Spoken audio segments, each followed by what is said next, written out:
누가복음 10장 17절부터 24절까지의 말씀입니다.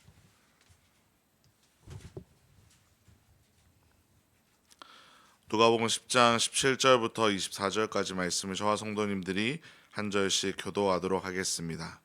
70인이 기뻐하며 돌아와 이르되 주여 주의 이름이면 귀신들도 우리에게 항복하더이다. 예수께서 이르시되 사탄이 하늘로부터 번개같이 떨어지는 것을 내가 보았노라. 내가 너희에게 뱀과 전갈을 밟으며 원수의 모든 능력을 제어할 권능을 주었으니 너희를 해할 자가 결코 없으리라. 그러나 귀신들이 너희 이름이 하늘에 기록된 것으로 기뻐하라 하시니라. 그때 예수께서 성령으로 기뻐하시며 이르시되 천지의 주제이신 아버지여 이것을 지혜롭고 슬기 있는 자들에게는 숨기시고 어린아이들에게는 나타내심을 감사하나이다. 옳소이다. 이렇게 된 것이 아버지의 뜻이니이다. 내 아버지께서 모든 것을 내게 주셨으니 아버지 외에는 아들이 누구인지 아는 자가 없고 아들과 또 아들의 소원대로 계시를 받는 자 외에는 아버지가 누구인지 아는 자가 없나이다 하시고 제자들을 돌아보시며 조용히 이르시되 너희가 보는 것을 보는 눈은 복이 있도다. 너희가 보는 바를 보고자 하였을 때 보지 못하였으며 너희가 듣는 바를 듣고자 하였을 때 듣지 못하였느니라. 아멘. 사람들을 만나다 보면 참 신기한 것이 있는데 그것은 사람들마다 기뻐하는 이유가 다양하다는 것입니다. 어떤 사람들은 먹는 것을 좋아하다 보니 맛있는 것을 먹으면 기뻐합니다. 또 어떤 사람은 등산을 좋아해서 몇 시간을 고생해서 산 정상에 올라서 그 밑을 내려다보며 기뻐합니다. 또 어떤 이들은 드라마를 보면서 주인공과 함께 기뻐하고 슬퍼하며 웃으며 울다가 또 함께 기뻐하는 것입니다. 이 외에도 사람들은 저마다 다양한 이유로 기뻐하며 살아가고 있습니다. 오늘 본문은 우리에게 이렇게 많은 기뻐하는 이유 중에서 우리가 진정으로 누려야 할 기쁨의 이유가 무엇인지를 말씀해 주고 있습니다. 오늘 본문에는 70명의 제자들이 둘씩 짝을 지어서 마을과 고을로 보냄을 받아 하나님께 말씀을 전파하고 하나님의 말씀을 전파하고 돌아오게 되는 장면을 보여주고 있습니다. 그들은 참 기쁜 마음으로 예수님께 돌아오고 있었는데요. 그 이유는 주의 이름 앞에 귀신들이 항복하는 것을 경험하였기 때문입니다. 즉 귀신 들린 사람들이 자유하게 되고 병든 자가 고침받는 것을 이 제자들이 생생하게 경험하였던 것입니다. 사실 제자들도 예수님을 만나기 전에는 다른 사람들과 다를 바 없이 귀신을 무서워하고 두려워하며 살아왔는데 예수님을 만나고 예수님의 명령을 따라 복음을 전하였더니 귀신들도 항복하는 것을 보면서 너무나 기뻤던 것입니다. 그래서 예수님 앞에 돌아와서 흥분하며 이 이야기를 한 것입니다. 물론 예수님은 이 제자들이 와서 보고를 하기 이전에 모든 것을 다 알고 계셨습니다. 18절에 기록되어 있는 것처럼 사탄이 하늘로부터 번개같이 떨어지는 것을 보셨기 때문입니다. 예수님은 그렇게 자신 앞에 나와 귀신들이 항복한 것 때문에 기뻐하고 있는 제자들에게 해주고 싶은 말씀이 있었습니다. 그것은 바로 기뻐해야 할 진정한 이유가 무엇인지를 말씀해 주고 싶으셨던 것입니다.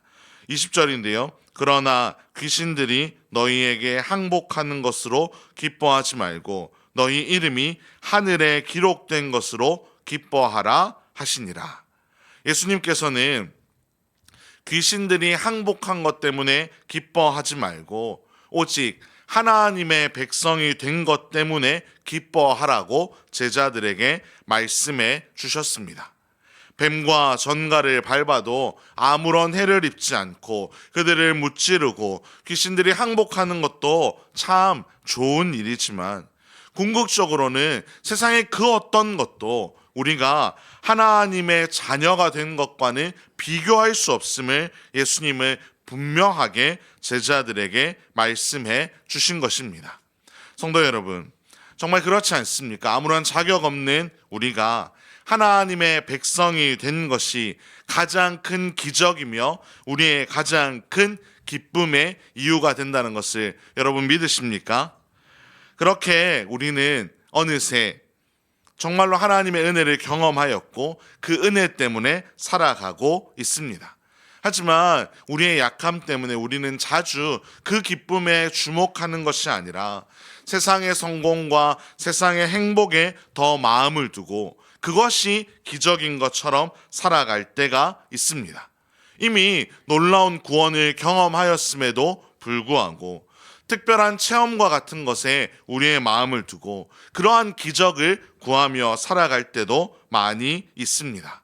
저는 오늘 이 말씀을 통해 우리 안에 진정한 구원의 기쁨이 다시 회복될 수 있기를 간절히 소망합니다. 세상 그 어떤 것과도 비교할 수 없고 그 어떤 것으로도 흉내낼 수 없는 구원의 기쁨과 감격 가운데 날마다 살아갈 수 있기를 간절히 소망합니다. 이어서 예수님께서는 21절부터 하나님께 감사의 기도를 올려드립니다. 왜냐하면 예수님도 너무 기쁘셨기 때문입니다. 제자들이 이룬 업적 때문이 아니라 제자들 안에 하나님을 아는 믿음이 점점 더 자라가고 있었기 때문입니다. 또한 이 제자들을 통해 더 많은 이들이 예수님을 믿게 되는 하나님과의 관계가 회복되는 역사가 생겨나고 있었기 때문입니다. 예수님께서는 그것을 보시며 하나님께서 참 세밀하게 간섭하시고 인도하신다는 것을 바라보면서 기뻐할 수밖에 없었습니다. 저는 오늘 이 말씀을 통해 우리 안에 이 놀라운 사실을 다시 한번 기억하면서 우리도 진정으로 우리가 기뻐해야 해야 할 이유가 무엇인지를 다시 한번 발견하고 주님 앞에 감사의 고백을 드릴 수 있기를 간절히 소망합니다. 특별히 이 새벽에 기도하실 때 하나님 구원의 감격을 회복시켜 주시옵소서. 하나님께 날마다 감사하는 인생이 되게 하여 주시옵소서. 이렇게 기도하며 나아가는 복된 이 새벽이 되기를 주님의 이름으로 축원합니다. 기도하겠습니다. 하나님 아버지 감사합니다. 오늘도 우리를 하나님께서 이 새벽에 기도의 자리로 불러주시고 우리를 하나님의 자녀 삼아주심에 감사를 드립니다. 하나님, 우리가 얼마나 놀라운 은혜를 누린 자인지 다시 한번 깨닫게 되었사오니 이 구원의 감격 가운데 날마다 기뻐하며 즐거워하며 살아갈 수 있도록 역사하여 주시옵소서. 하나님, 우리가 비본질적인 것에 일희일비하는 인생이 되지 않게 하시고 구원의 감격 가운데 사로잡혀 이 은혜를 우리 주의 많은 이들에게 흘려보내며 살아갈 수 있도록 역사하여 주시옵소서. 이 모든 말씀 우리 주 예수 그리스도의 이름으로 기도합니다. 아멘.